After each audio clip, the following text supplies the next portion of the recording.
प्रत्येक स्वामी भक्तासाठी हा खूप इम्पॉर्टंट व्हिडिओ आहे, शेवटपर्यंत बघा.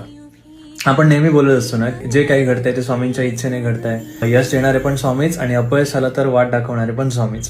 पण इथेच एकच प्रश्न उभा राहतो, जर अपयश आल्यानंतर स्वतःला सावरायचं कसं? पुन्हा त्याच ताकदीने कसं उभं राहायचं? पुन्हा नव्याने सुरुवात कशी करायची?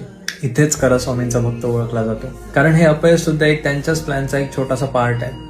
स्वामी तुम्हाला अपयश देत नाहीत, पण ज्यावेळी कोणती तरी डिफिकल्टी किंवा असं कोणतं अपयश तुमच्या समोर येतं त्यावेळी ती तयारी असते काहीतरी मोठं अचीव्ह करण्याची. आणि त्यासाठी आपल्याला स्वामींनी एक सुंदर वरदान दिलेलं आहे आणि त्यालाच आपण म्हणतो तारक मंत्र. आपल्याला प्रत्येकाला स्वामींचा तारक मंत्र माहिती आहे, निश्चिंत हो निर्भय होणारे प्रचंड स्वामीबळ पाठीशी ते. हा तारक मंत्र स्वामींना ऐकवून दाखवण्यासाठी आपल्याला नव्हता दिला. हा तारक मंत्र त्यांनी दिला आहे की आपल्या स्वतःला तो आपण बोलून दाखवला पाहिजे. रोज सकाळी उठल्यानंतर आंघोळ करून, पूजा करून, ध्यान केल्यानंतर